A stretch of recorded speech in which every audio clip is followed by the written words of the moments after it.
Welcome to the Tits Up podcast with Coley Arnold, the unapologetic space for women in the thick of it. You know, the messy middle where you're too far in to quit, but the finish line feels like a mirage. Where the pressure is high, the stakes are real, and every win feels hard-earned. This isn't a highlight reel. This is the unfiltered truth about building a business, holding your life together, and finding your fire when it would be easier to burn it all down. If you're tired of fake perfection and ready for the real, raw conversations that make you feel seen and lit up, then grab your coffee, your courage, and let's do this. Shoulders back, head high, tits up, girlfriend.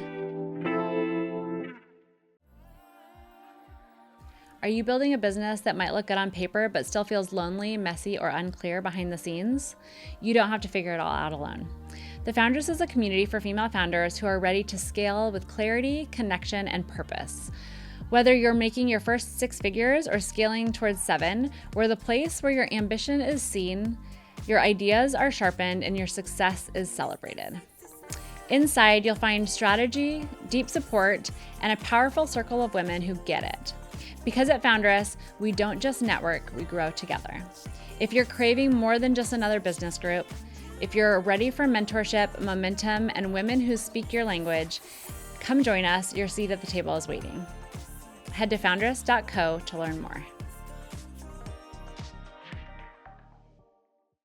Today on the podcast, I have the privilege of interviewing my best friend, Fallon Liles, owner of Gather Projects Design, and we are going to dive in on a conversation about what happens when success looks different. Fallon, thanks for being here today. You're welcome. I'm so excited to dive into this conversation. You actually had zero notice that we were going to do this. Yeah. We were on a walk on Friday, I think, and we had an amazing conversation. We went on a 2-hour walk, and I've been thinking about it. I knew I was recording today, and I was going to do some solo episodes, and left time for that. And then I was like, this conversation is so important. I think more people need to hear it. So I called her yesterday, or I texted you, and I was like, hey, what are you doing tomorrow at 2?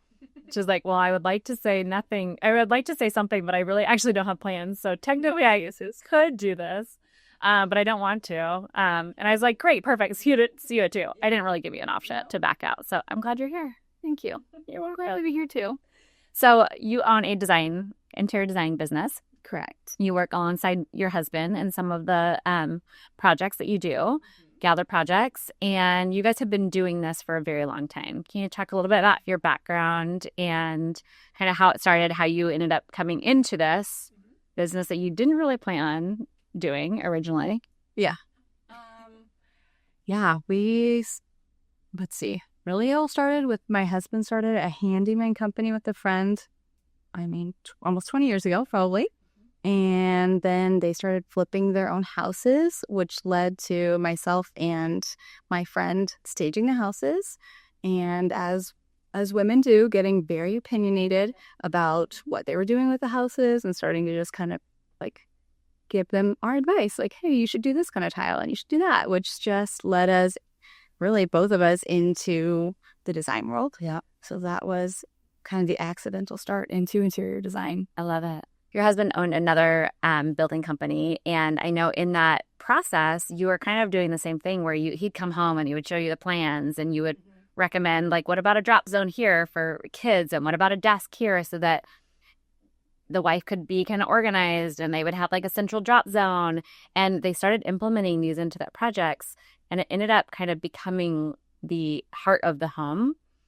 And it was so I've been part of this journey, obviously, for a really long time and watched you, and you've transitioned houses into homes. And I think your just thought process of the flow of the house, or what does a family need? Like, you're a mama of 4 boys, as am I. Like, there's shit everywhere all the time. And so your foresight into thinking through, like, what does a family need when they're coming home from sports, when they're coming home from school, they just throw their backpacks on the ground, their shoes come off. Like, how can we kind of corral all this junk that comes with having 4 boys, especially.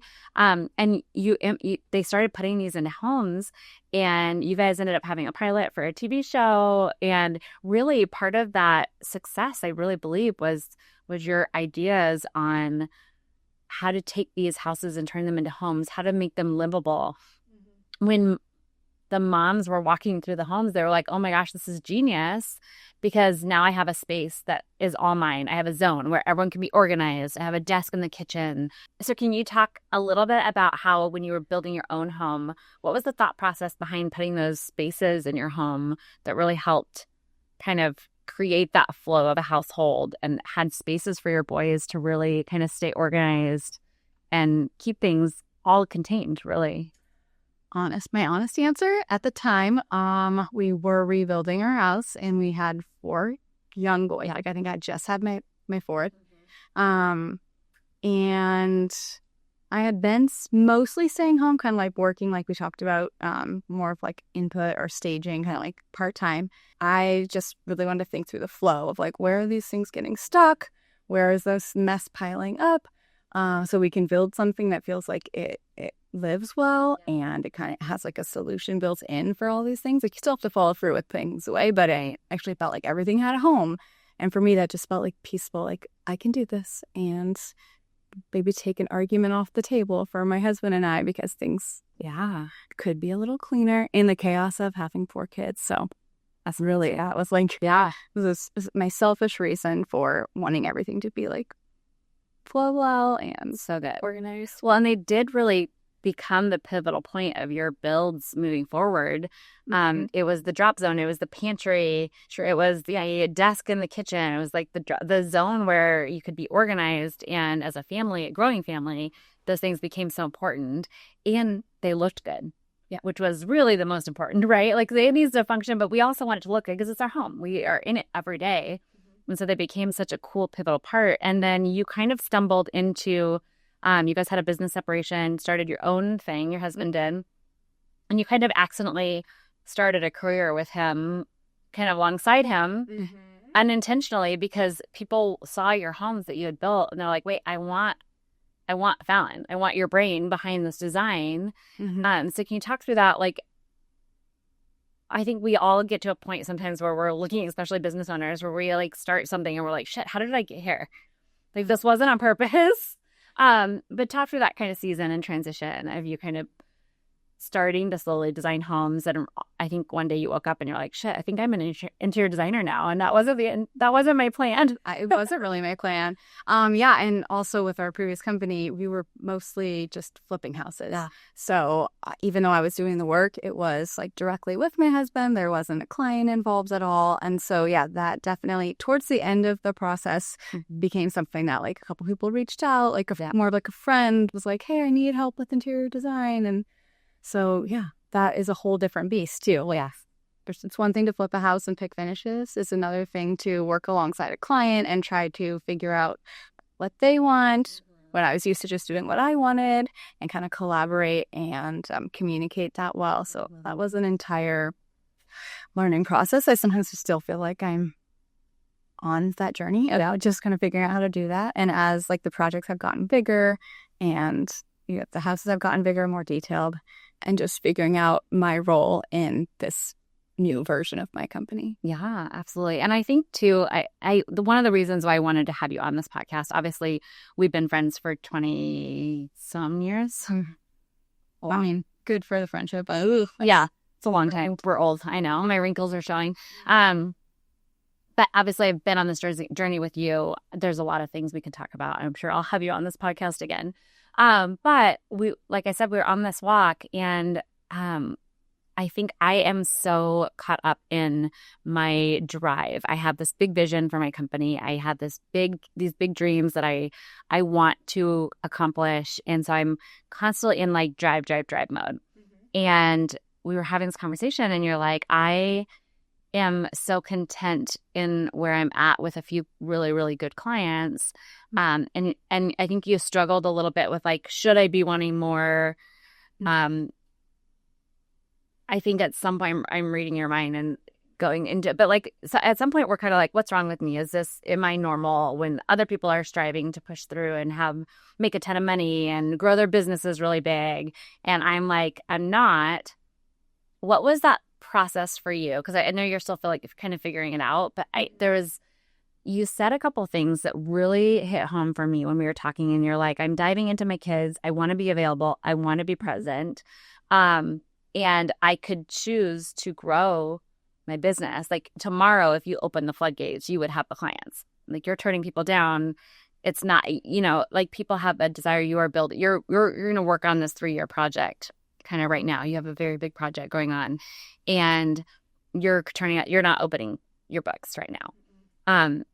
But I think what you said was so important. And I think this message is so important and this conversation is so important, but I could want this. I don't. Mm-hmm.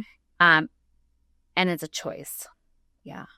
And you said something that was so good is that I'm choosing to say no to growth right now because my values and my worth right now is being at home with my kids. Mm-hmm. And you're obviously doing both. A lot of people kind of, I think in this season, in this economy, are having to work. So how do I have to work and then also make sure I'm there for my boys? So talk me through that season because I know there was a couple of moments in your life that you could have gone really, really big. And I know that wasn't what you wanted, but you had to make that choice. Yeah. I think, first of all, I had to figure out what I wanted before I could even make a choice. And I think the world might make it seem like you should always be chasing more, right? Like chasing more money, a bigger career, more success. And so I think that was the natural message. And I think as my husband and I have just kind of been through a couple different business growths and shifts along the way, we've kind of gotten to experience the growth and what that looks like. And for me, with interior design, my heart in it is connecting with the homeowners, what they're going to do with their house. I love the creative process. And for me, I realized as I was kind of playing with growing, what that looked like for me was being a little more detached from the homeowner and a little more detached from the creative process, and then going into a role of managing people. And I have no desire to manage people, it turns out. Yeah. So I think that's part of it. But yeah, and I think if you do grow, you can kind of create a system and some time freedom. And so there is some cool things with that. But after just playing with it and, playing with the management part of it, it kind of killed it for me personally. My why is, it's just more personal, I guess. And I don't feel like I'm super money driven. Yeah. So I'm just okay, I just would like to make some money. I like the creative aspect of it. I want to work with people or families that I can align myself with, that I care about their values and what they want out of a house. And for me, just keeping it small has turned into a better fit for my life. Yeah. And just how I want to spend my days working. Right. Yeah, that's so good. And I think a lot of business owners hit this space where we decide we have to make that decision. Are we going to go into that next step, which does often look like it takes away from why we started our business in the first place. Mm-hmm. So most of us start our business because there's a problem to solve and we want to be that creative, and tap into our creative side, and we're building something that we love. And then there's that transition where it gets really ugly for a while and it's not fun. And you are learning new roles and skills that you probably don't want to do. And so it's managing, it's vision casting, it's, you working on all the systems and the processes in your business that is not the creative part. And then I think on the other end, then there's that freedom again, like you were saying, you get to the point where you are free. Mm-hmm. Time, you have maybe some financial freedom and stuff like that, but you have to get through that middle. And I think a lot of our society tells us you need to want this, and if you don't, there's something wrong. Mm-hmm. And I think it's such an important conversation that when we were having this, it's such a good reminder that that's not the case for everyone. Right. And knowing I am so content with where I'm at and having, making this much money and being available for my kids. And we went to dinner with our spouses the other night, and your husband said something that was really cool. And he said, we could say yes to a lot of things, but then we miss out. Yeah. And you guys have had some really special times with your family and your boys. And, it goes so fast. Yeah. And you're making that conscious choice. And then you're fighting against what I think society tells us this should look like. Mm-hmm. I think that's so powerful. Yeah. Yeah. So, but it's not easy, right? So talk through, if you feel comfortable, can you talk through some of the like self-doubt that creeps in and the questions that, because I'm sure it's not a decision that you made one day and you're like, oh, never going to think about that again, right? It's something you constantly have to turn down business. You have to look at the books and go, does this even make sense? Am I making the wrong decision? Like I do that every day when I'm growing my company. Right. And I wake up and I was like, well, this is a dumb choice. Why am I doing this? You know? And so it's a constant battle that we go through. And I think I can talk on the mindset of the growth side of it. But I think talking about the choice and the constant battle of what you're going through to stay in that space where you do have more time freedom to be with your family, right, I think is a whole different animal too. Yeah. You asked if it was like a choice. Well, like what how I made. What goes through your mind? Like limiting beliefs, self-doubt, when we talk about making that choice, because society tells you that that's right. not the right choice. Like, I think part of the process really to get where I feel like I am today with being okay, being small, it was a lot of like what you I don't know, you'd see like a big design company online and then I just automatically be like, oh, I want that or I should have that. And I think as long as I was telling myself that message, then I was like striving for that or I wasn't happy with what I had. Yeah. Right. And so I think I wasn't clear on what I wanted. And if you're not clear, then it's easy to be like jealous or to feel like, oh, I should be doing more. I should have this. I should create this kind of environment in my design company. So really it came to like self-realization of going like, well, what do I want? Do I want to have a design company with like 10 women that I'm working with? I'm like, no, I actually don't want that. So then I can look at other people doing that and be like, that is so great for you and what you want. But for me, it's not what I want. So I'm not comparing myself to somebody else. I think that's part of it.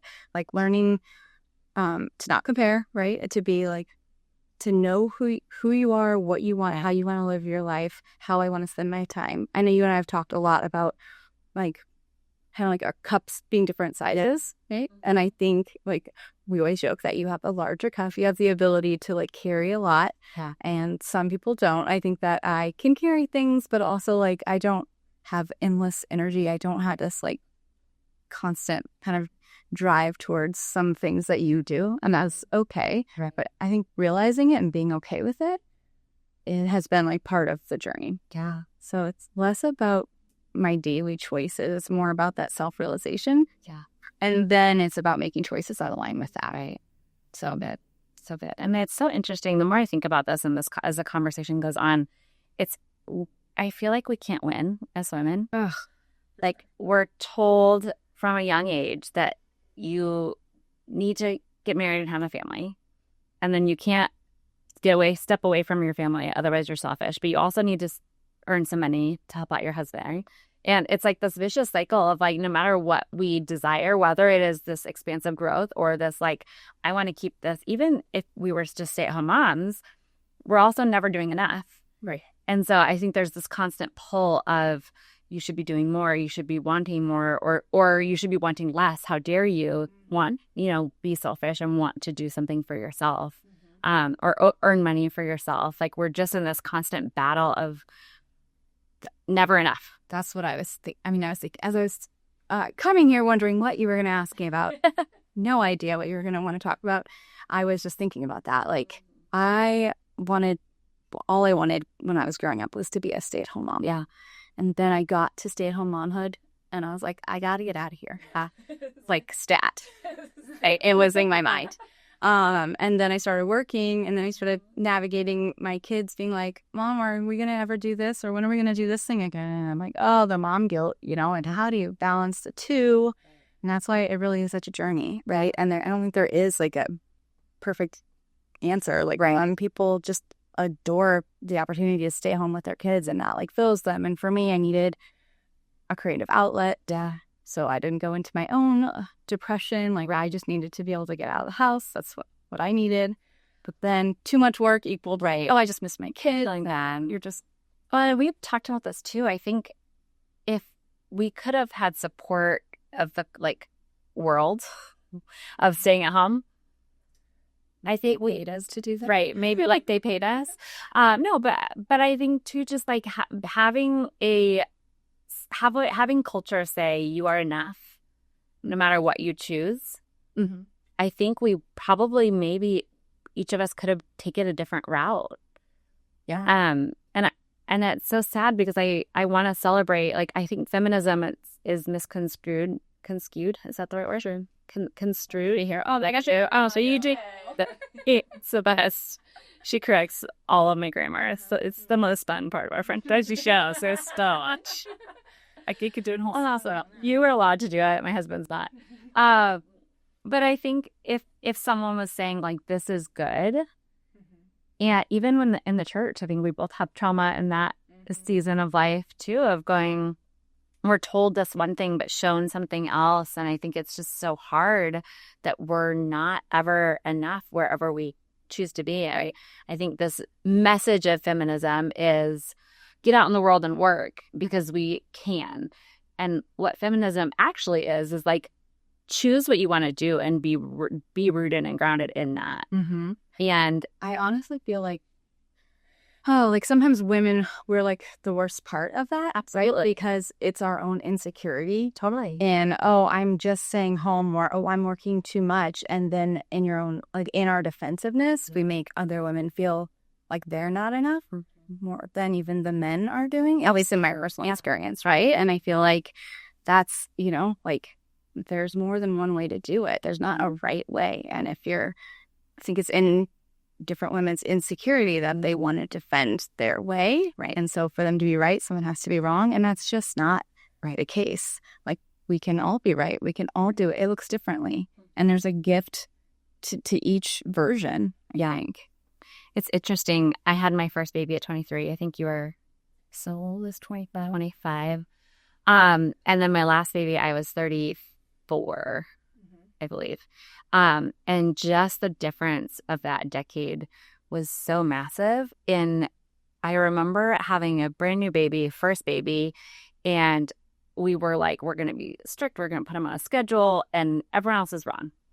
And it was like I knew in my head that wasn't the case, but I was so deeply insecure about the choice that I was making, whether it was the right choice or not, that I needed a bad guy. I needed an enemy, and anyone that was doing something different than me was the enemy. And I mean, it ruined friendships. It ruined I don't regret like the way we chose to parent, but what I regret is that someone had to become the enemy for me to feel confident in my choice. Right. And gosh, that makes me so sad. Like how many women are feeling like whether it's working, whether it's raising children, whether it's getting married or not getting married, it's like we have to defend our choice against each other. Right. So hard that we're drawing these huge, massive walls between us because we have to have an enemy in order to feel secure. Right. Instead of living in a world that goes, do whatever's best for you. I love you. You're good enough. There's no formula. Right. None of us know what the heck we're doing. What your kids are going to be okay. Right. If you're home or if you're not home, like it can be worse or better either way. Like that's all there is to it. We were laughing. Like there's a whole generation shift of like the women who were liberated and went to work and, and it's like the kids were in therapy saying like, oh, my parents are never around. And then switching, like all the moms are now more available and they're home. And now they're going to be in therapy being like, my mom was never leaving me alone. Suffocated, right? They were never going to be able to do it right. But I think it's, I wish that so much for women to like have that grounding. And I think having the babies a little bit older, having our little Loopsy baby 10 years later was 11 years later, 12 years later, was such a different experience for me because I knew I was a good mom. I knew that I loved my babies and it didn't really matter whether they were bottle fed or breastfed or ate French fries off the bottom of the truck or like, it didn't matter. Well, you have so much life experience now that you've probably gotten to see other people do it other ways and be like, oh, that actually worked too. Totally. Okay, it wasn't what I did, but it wasn't bad. Right. It was different. Mm-hmm. Yeah. Yeah. And I have a desire for women to just feel like they are enough whatever choice they make. And I think in business, it can be so hard because, again, I think those lines are drawn, right, when you make your own decision. And I think that's why friendships and community are so important. Like being able to have that conversation with one of my best friends of like, I don't want what you want. Yeah. But like you support me to the ends of the earth and I support you to the ends of the earth. Like if anything, like sometimes we can look at each other probably and be like, oh, that actually looks great. Like I look at you and your boundaries and I'm like, oh, that's amazing. Yeah, I look at you and you're like, oh, you're so passionate and you're like growing and doing all these things. I'm like, oh, that seems so fun and exhausting also. Totally.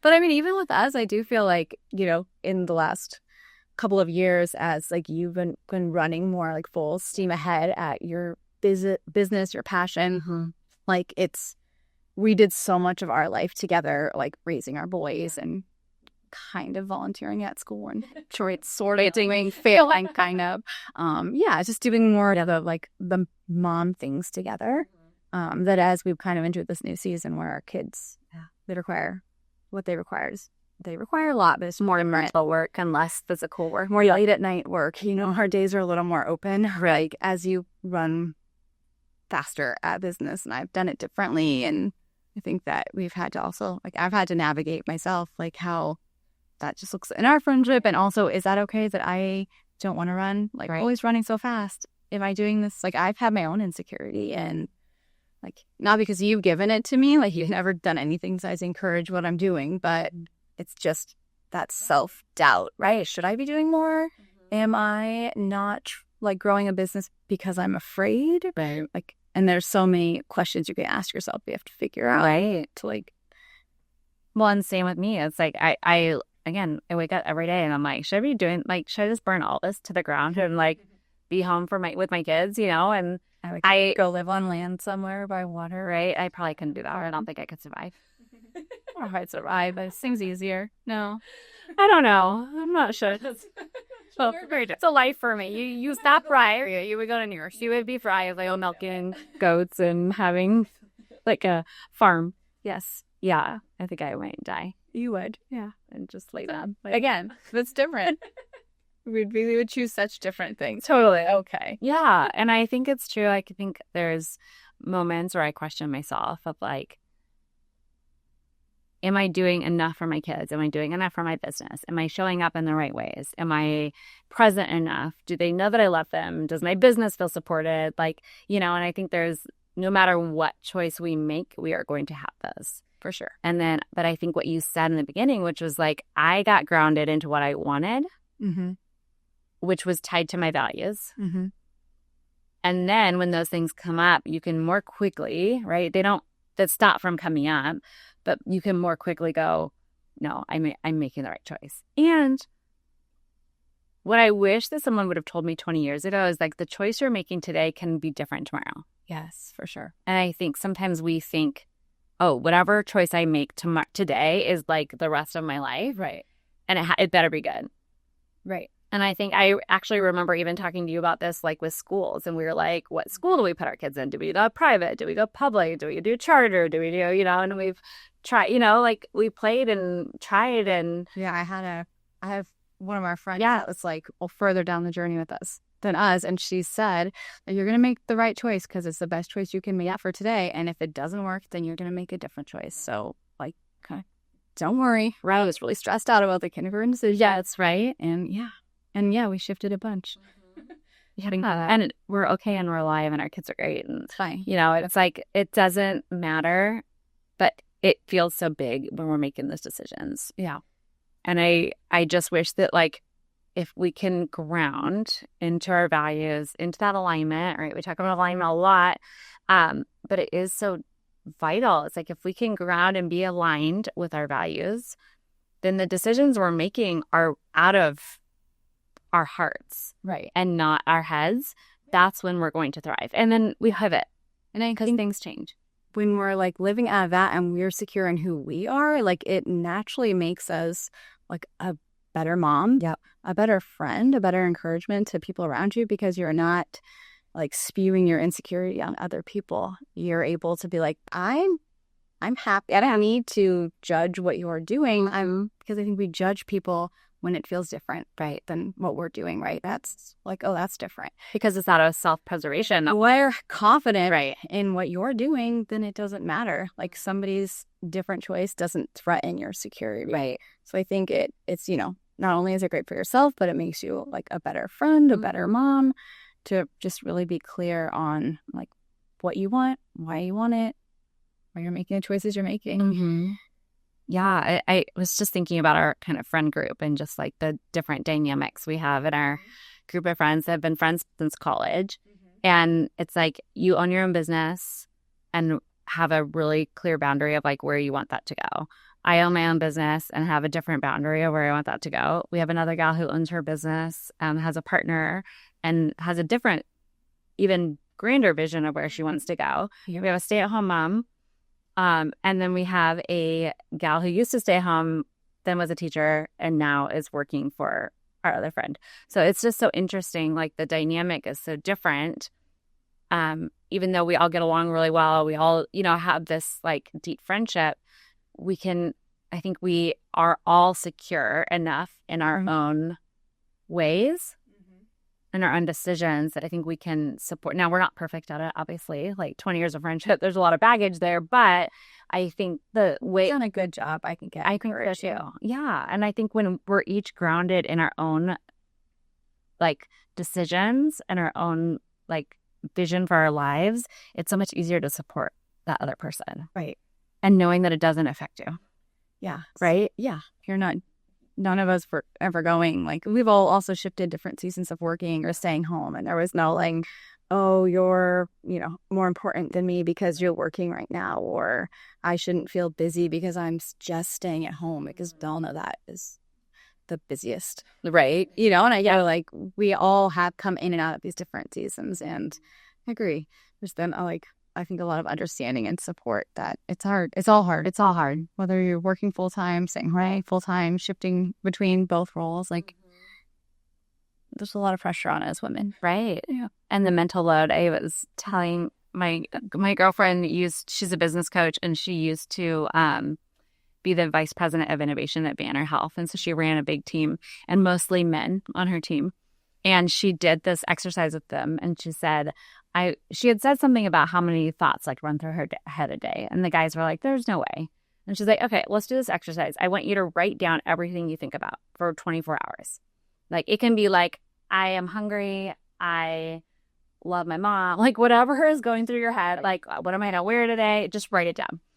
And she said she had 5 pages front and back of thoughts. And she showed up and she pulled hers out first. And her team was like, there's no way.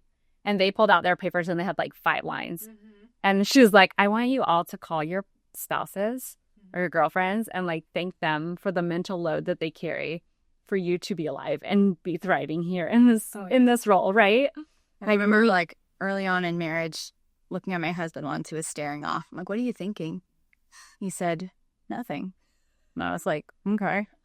He's honestly funny, like it's not something he's thinking about, but come to realize some people just really just nothing. Actually, sometimes. Because I'm like, my thoughts have thoughts. Oh, yeah, we just seem going. That's a Ferris wheel over there. Yeah. Like, I couldn't even write. I couldn't keep up. I can't possibly write down everything that's going through my mind, unfortunately. Absolutely not. And the fact that we can simultaneously talk and have thoughts going on sometimes. Or my husband's like, I can't do 2 things at once. Yeah. It's wild. Yeah, we're doing a lot. And I think to circle back to like what I hope people hear is that wherever you are in that journey of business, because we obviously are talking to a lot of business women on this podcast, but like wherever you are, like be grounded in that and be like stay true to who you are. Yeah. And make those decisions out of like what you want your life to look like. Yeah. And I think so often we make decisions because someone said we should. Right. Or, oh, this sounds fun. Or, yeah, I could definitely do that. Like you're very capable of managing a big team and having a giant firm, but that's not what you want. Not even kind of. I know. Okay, but to tie it back to the beginning when we were talking about also just like women are the worst at being mean to women. And if we can really change that culture, I think women will have more freedom to make those choices for themselves and feel really confident in Right. We should be cheerleading each other, honestly. Mm-hmm. And I know you speak to that all the time, like be a cheerleader. And I think, yeah, it's our own confidence and our own insecurity that comes in the way of that. Right. Right. Like it doesn't have to take you down to build somebody else up. Right. It doesn't like devalue you or Right. minimize like the importance of what you're doing to build somebody else up. We're all so different. And why is that so hard? I don't know. That's so hard. I just want to tie it back to the fact, like, if we can just continue championing each other as women, I think that freedom will come with that choice. And then just being super grounded in that choice of what you make and not feeling the pressure from the outside of going, well, maybe I should be doing more, or I should be doing less, or I should be going bigger, or I should be going smaller. Like, there's so many different businesses out there. There's so many different women doing it different ways. And I think that's the beauty of community, is that you can come together in a place, either friendship or communities like the Foundress, to really experience, different, like doing it differently. And I think that's when we can have more compassion. We can dive into like learning about who we are. And I think diving into like, really when I turned 40, I think I started the journey of like, who the hell am I and what do I even believe in? Yeah. And doing that gave me so much more compassion for other people, because I think you just realize like, oh, like the older you get, you realize the less you know. Right. And you're like, the facade. correct. You don't know. None of us know Nobody you're doing. No. So you don't need to be mean to somebody else that you feel like you do. Right. You don't. Right. So be kind. So true. Be kind. Rewind. Just kidding. It's usually right. Know that. Yeah. If you know that reference, it's time for some eye cream or maybe more Botox, which I ran out of. Okay. Okay. So we wrap up our podcast with a tits up moment in your life. She's a little stressed right now. I am a little stressed right now. Do you have a moment in your life that you feel like is a real tits up moment for you? Like you're trying to define power, shoulders back, head up, tits up. Like you might be nervous about something, but you're doing it anyway. You might feel insecure about something, but you're doing it anyway. Okay, this is really not business related. It doesn't have to be. I think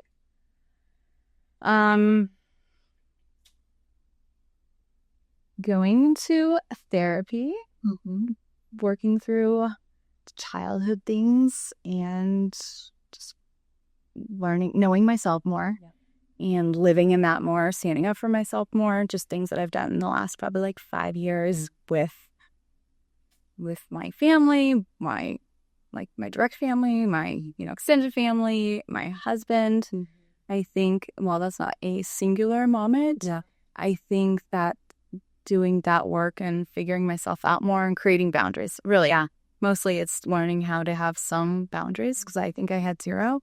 I'm proud of myself for doing that work, and it's a work in progress for sure, but not just bending to what everybody else expects you to do, especially as a mom and a woman and a wife. Like, you do that naturally, like you're somewhat called to do that. And so learning how to not die to everybody around me, and not lose myself in all those seasons that you can so easily get lost in. I'm proud of myself for learning to speak for myself and have a voice. Hello. It's been an honor to also be on that journey with you and like watch that like happen. It's been, I know it's not easy, but you're doing the work. It's so good. It is not easy. No, it's not. But I feel like that's what it takes to get to that place, whether it's therapy or coaches or learning about yourself through tools like the Enneagram or the Human Design. Like, all of those things work together so beautifully to help you ground into your decisions and really know like who you are and what you stand for. And I think until we can do that work, it's really hard to not be judging others or putting others down because we're not secure in our own bodies and in our own like self. Right. And I think that's the work that it takes to get to that place. For sure. Awesome. Thanks for sharing. You're welcome. I love this conversation. I'm sure you'll be back. People are going to want you back. Oh, gosh. So all the people cheering for me to come back. She goes, I'm going to be on your podcast early when no one's actually watching it or listening because say this. She's like, I don't want all the people to listen.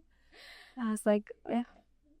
That was my plan. That was why I said yes, even though you asked me yesterday. You're welcome. But let's just get this out of the way. Yep.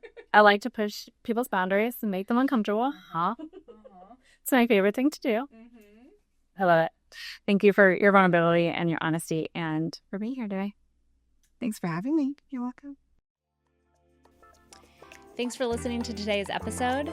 If this spoke to you, share it with a friend, and don't forget to subscribe so you never miss a conversation. You've got this. Stay clear, stay grounded, and stay true to what you're building. Until next time, tits up.